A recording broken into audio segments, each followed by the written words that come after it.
Luke 8:3 names 3 wealthy women who funded Jesus' ministry. Churches have been hiding this for 2,000 years. 3 wealthy women funded Jesus' entire ministry. Luke 8:3 names them: Joanna, wife of Herod's household manager; Susanna, Mary Magdalene. It says they supported him from their own resources. For 2,000 years, churches have taught Jesus was desperately poor, a carpenter from nowhere, the poorest of the poor. But Luke 8:3 says wealthy women funded his ministry. Matthew and Mark Joanna, confirm the it. wife of Chuza, So which is it? Someone has been hiding the truth about Jesus' wealth for 2 millennia. Here's how they did it. Start with a single word. One word that every English translation gets wrong: tekton. Mark 6:3 calls Jesus a tekton. Every Bible translates this as carpenter. But tekton doesn't mean carpenter.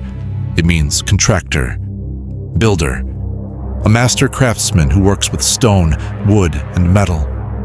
Someone who manages construction crews and bids on projects. Align this cornerstone. This wasn't manual labor. This was running a business, managing payroll, bidding on contracts. In today's terms, Jesus was a general contractor running a construction company, not a solo woodworker in a small shop. Here's what we're uncovering. First, the mistranslated word. Second, the wealthy women who funded him. Third, the palace connection that made Rome nervous. Fourth, why churches buried all of this. And fifth, what it means for everything you've been taught about wealth and faith. But here's what makes this explosive. Jesus grew up in Nazareth. 4 miles away was Sepphoris. Sepphoris was one of the wealthiest cities in Galilee. Population 30,000. Roman theaters, public baths, luxury villas worth millions in today's money. Someone built those.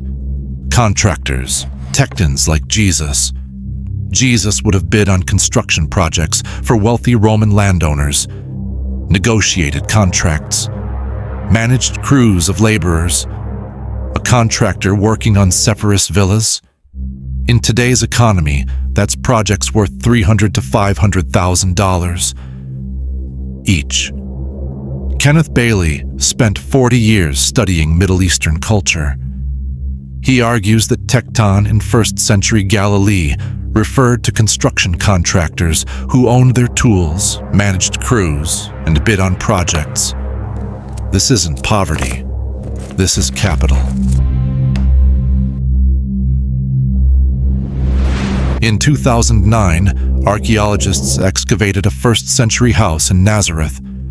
Stone vessels, expensive imported pottery, commercial scale wine and oil production. And the size of This wasn't a peasant dwelling. This was a merchant class home. Jesus grew up with resources. If this is already rewriting what you thought you knew about Jesus, subscribe to this channel. But if Jesus had money, if he was running a successful construction business, why did Rome kill him? We'll answer that. But first, you need to understand who was funding his ministry. Because it wasn't small donations. The text names Mary, 3 women. from Magdala. Start with Mary Magdalene. I have The church come. has taught for 2,000 years that Jesus was desperately poor. But the Gospels never say he was poor. They say he had no place to lay his head, meaning he was traveling constantly, not that he couldn't afford shelter. Luke 8:3 explicitly says wealthy women funded his ministry. That's not poverty.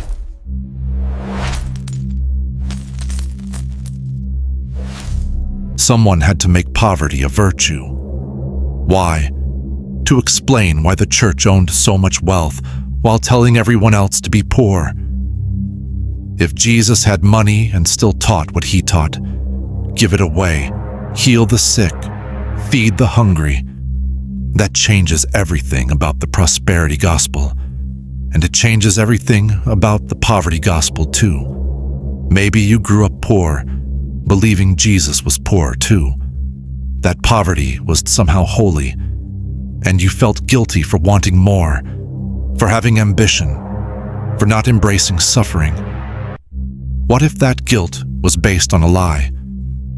Mary Magdalene. The Gospels mention her more than most of the apostles. She was there at the crucifixion. She was first to see the resurrected Jesus. But who was she before that? How wealthy was she?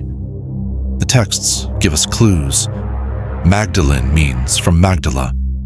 Magdala was a fishing town on the Sea of Galilee. But not just any fishing town. Magdala had a port, a fish salting industry that exported across the Roman Empire. It was wealthy. Luke 8:2-3 says Jesus cast 7 demons out of Mary. Then it says she supported his ministry from her own resources, not from donations, not from the community, from her resources. Singular. She had independent wealth. In a first-century patriarchal society, a woman having her own resources meant one of 3 things: inheritance, widow's wealth, or successful business ownership.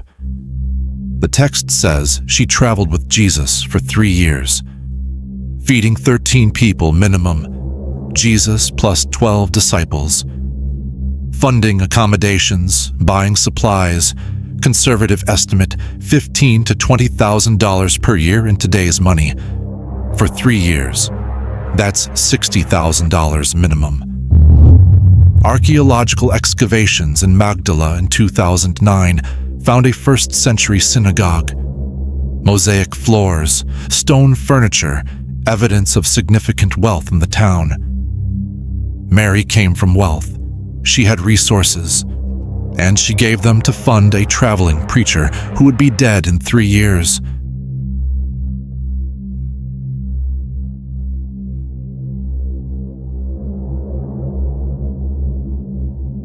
Think about what that means.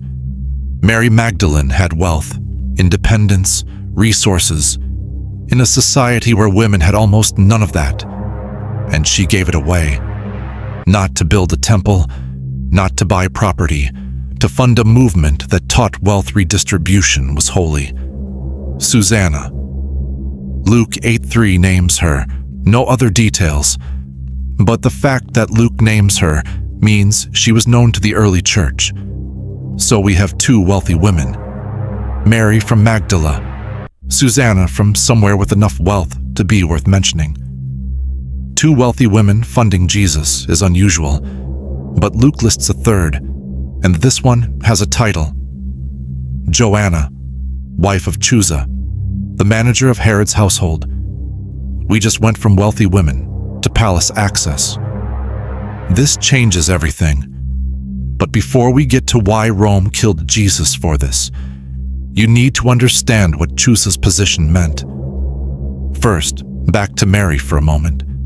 Magdala's fish salting industry had contracts with Roman legions. Mary would have had connections to wealthy merchants. Roman contractors. The same economic network Jesus was working in as a tekton. This wasn't charity. This was a coordinated economic strategy. Wealthy women with business connections funding a movement that threatened the wealth gap. Jesus wasn't asking them to donate to the poor. He was asking them to become poor, to give everything away. And they did it. Imagine someone with $500,000 in assets giving all of it to fund a preacher, talking about wealth redistribution. For 3 years, until the government kills him. That's not belief. That's revolution. So how rich was Mary Magdalene? Rich enough to fund a 3-year ministry that changed world history. But Mary wasn't the wealthiest of the 3. That was Joanna. If you're realizing these women were wealthy, and churches have been hiding it, hit subscribe. Joanna, wife of Chuza, Herod's household manager. That title, epitropos in Greek, meant steward, administrator, the person who managed the king's finances and property. Herod Antipas ruled Galilee and Perea, taxation, land disputes, treasury. Chuza managed all of it, which means Joanna had access to more wealth than Mary and Susanna combined. But what happened to that money after Jesus died? We'll get there. Joanna lived in palaces. Herod had multiple, in Tiberias, in Jerusalem. She had access to the royal court, and she was funding a traveling preacher who criticized Herod publicly. While some mega-church pastors fly private jets and build mansions, they tell you that poverty is godly. They quote a Jesus they've deliberately misrepresented. They've been doing this for 2,000 years, but Luke 8:3 is still in the Bible. They can't erase it. They can only ignore it and hope you don't read it. Luke 9:7-9 says Herod heard about Jesus and wanted to see him. Herod said, "John I beheaded, but who is this?" Chuza worked for Herod. Joanna was Chuza's wife. She knew what Herod was capable of. Herod had just beheaded John the Baptist for criticizing him, and now Joanna's funding someone doing the same thing. If Herod found out, Chuza could lose his position, their wealth, possibly their lives, and Joanna funded Jesus anyway. That's not faith. That's defiance. This is like a White House chief of staff's wife funding a protest movement against the president while living in the White House.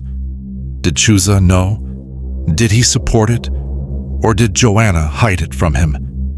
The Gospels don't say. But the risk was absolute.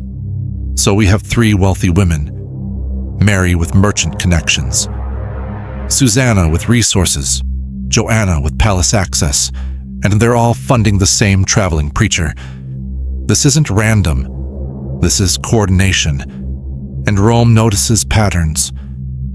From Rome's perspective, this is what they see. A tekton from Nazareth, someone with construction contracts and business connections, attracting wealthy women with political access. That's not a religious movement. That's a network. And what was Jesus teaching? Luke 4:18.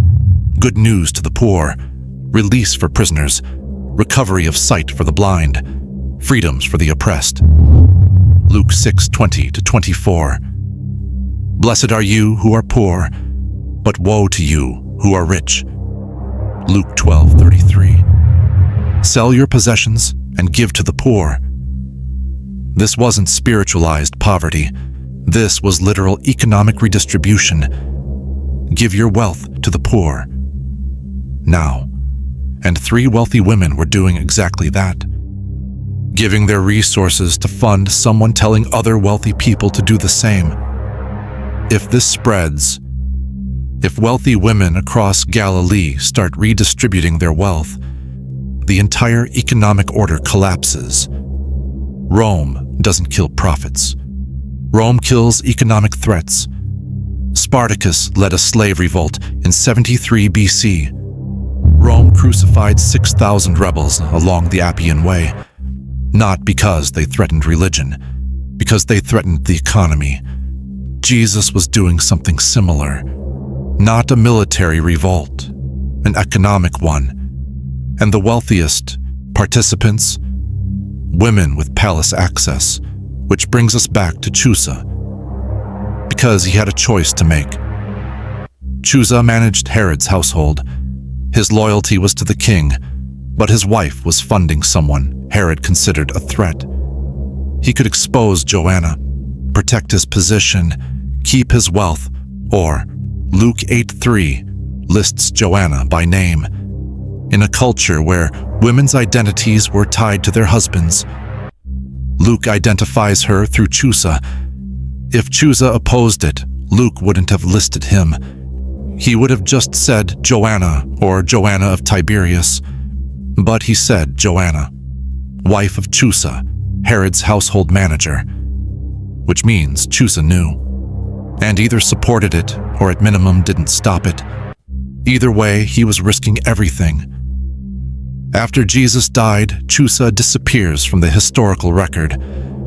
We don't know what happened to him. Did Herod fire him, exile him, kill him, or did Chuza resign, walk away from palace wealth to join the movement his wife funded? We don't know, but we know Joanna stayed with the movement. Luke 24:10 says she was one of the women who found the empty tomb. This isn't taught in Sunday school. This isn't in the sermons. Subscribe to learn what Scripture actually says. Joanna had access to palaces, to power, to wealth beyond imagination, and she gave it all to fund a traveling preacher who would be dead in 3 years. That's not charity. That's revolution. That's believing something so deeply you're willing to lose everything for it. And Rome noticed. By 30 AD, Jesus' movement had been active for 3 years, funded by wealthy women, preaching economic redistribution, growing rapidly. Luke 10:1 says Jesus sent out 72 disciples. That's not 12 apostles. That's 72 people actively spreading the message. 72 people traveling, teaching, staying in towns across Galilee and Judea. Someone was feeding them, housing them, funding them. 3 wealthy women with business networks and palace connections. That's how you fund a movement of 72.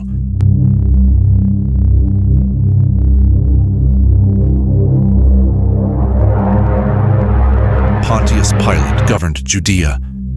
His job was simple: keep the peace, collect taxes, prevent revolts. Jesus wasn't threatening military revolt. He was threatening something worse: economic disruption. The Roman economy ran on wealth concentration. The top 1% owned 90% of the wealth. That's how empire works. Jesus was teaching the opposite.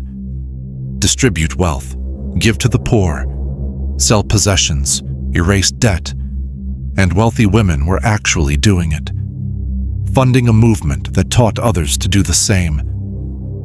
If 10% of wealthy women in Galilee followed Joanna's example, the regional economy collapses.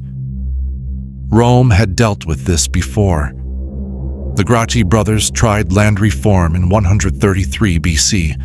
Both were assassinated by the Senate. Economic reformers don't get trials.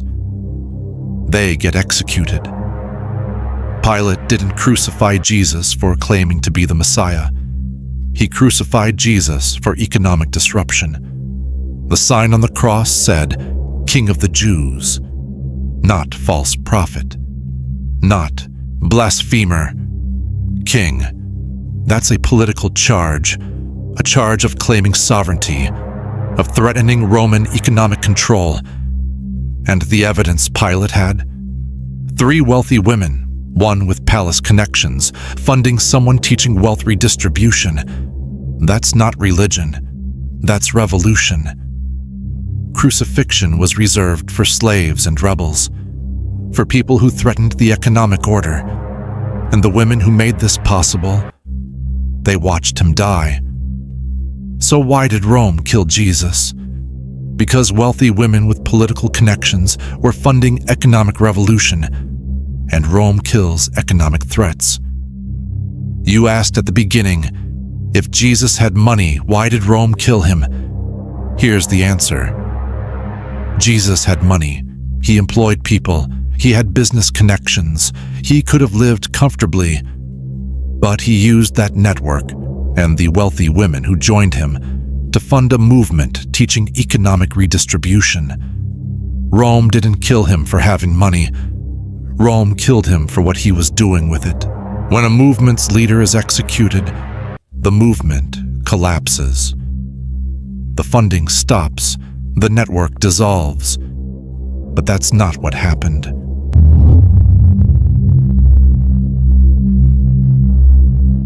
Luke 24:10 lists the women who went to the tomb: Mary Magdalene, Joanna, and others. Joanna was still there, still with the movement, even after Jesus was executed for what she helped fund. Acts 1:14 says the women continued with the disciples.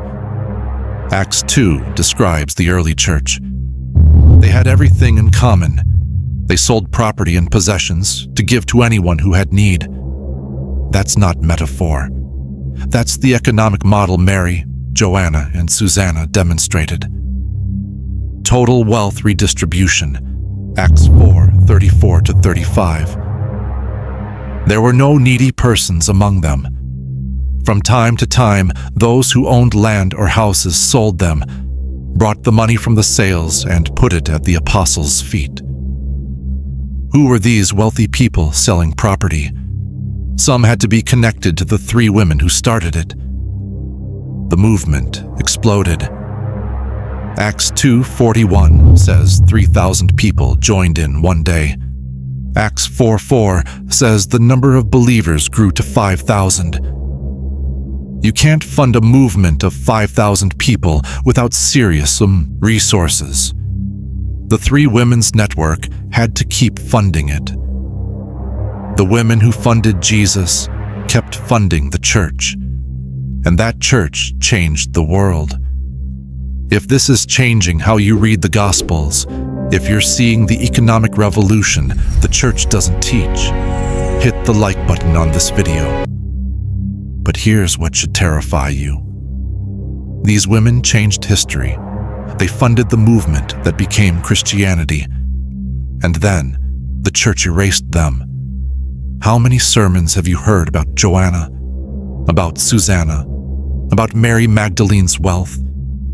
Church history focuses on male apostles, male disciples, male leaders, the women who funded it all, footnotes, and the economic message, the wealth redistribution that Rome killed Jesus for.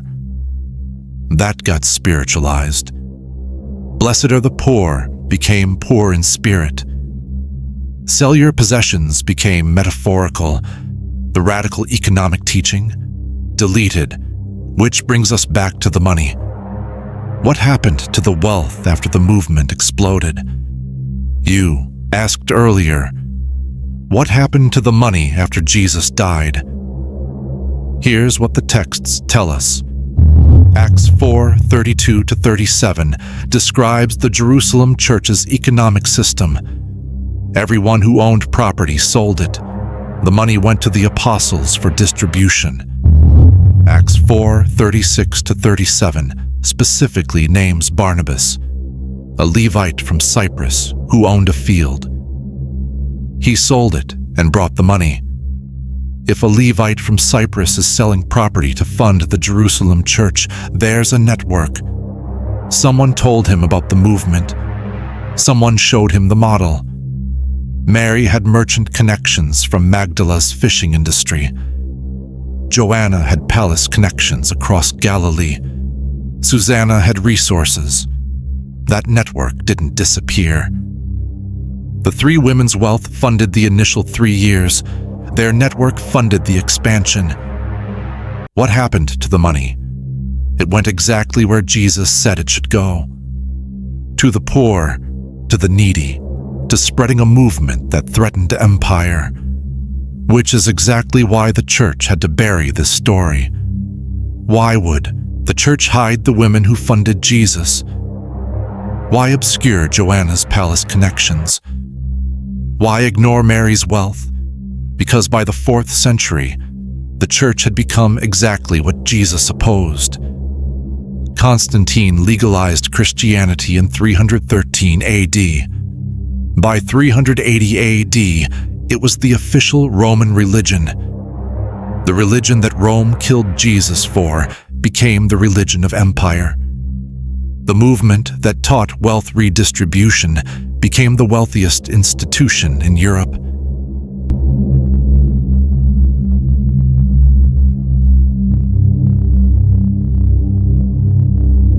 If the church owned vast wealth, how could they justify it while teaching a Jesus who said, "Sell your possessions"? Make poverty a virtue. Tell people suffering is holy. Say Jesus was poor, so poverty brings you closer to God. And delete the wealthy women. Because if wealthy women gave everything away to fund Jesus, and Jesus he still taught wealth redistribution, that means wealth itself is the problem. The church couldn't teach that, because they had wealth, so they buried the women and rewrote the economic message. Blessed are the poor became spiritual, not economic. The women became footnotes. The palace connections disappeared. Joanna became just another follower. Susanna vanished entirely from church tradition. Mary Magdalene's wealth was suppressed. And today, prosperity gospel preachers live in mansions while quoting a Jesus they've sanitized. They've removed the economic radicalism. Poverty gospel preachers tell you, suffering is holy, while the institutional church owns billions. They've removed the economic justice. Both extremes hide the actual message. Wealthy women gave everything to fund wealth redistribution. That's radical. That's dangerous. But they couldn't erase Luke 8:3. It's still there. Joanna, the wife of Chuza, Herod's household manager Susanna, and Mary Magdalene. These women were helping to support them out of their own means. The evidence of the cover-up is that this verse exists and nobody teaches it. So why do churches hide this? Because teaching it would require them to give their wealth away, just like the three women did. You asked at the start, why has someone been hiding the truth about Jesus' wealth for 2,000 years? Because if you know Jesus had money and chose to give it away, if you know wealthy women gave everything to fund economic revolution, then poverty isn't the virtue. Keeping wealth is the sin. Churches hide this because teaching it would require them to practice it. And they won't. The cover-up isn't theological. It's economic. So what does this mean for you? What does this mean for how you think about wealth, about faith, about what Jesus actually taught? The gospel isn't about accepting poverty. It's not about glorifying suffering.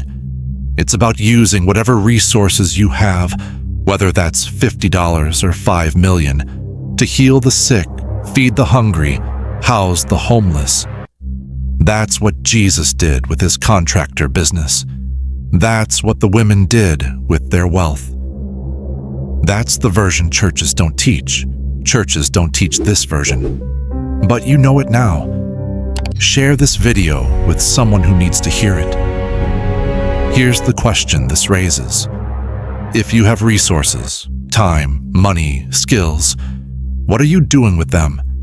Are you keeping them, hoarding them, investing them for yourself? Or are you doing what Mary, Joanna, and Susanna did? They gave everything. Not 10%, not half, everything, to fund a movement that changed the world.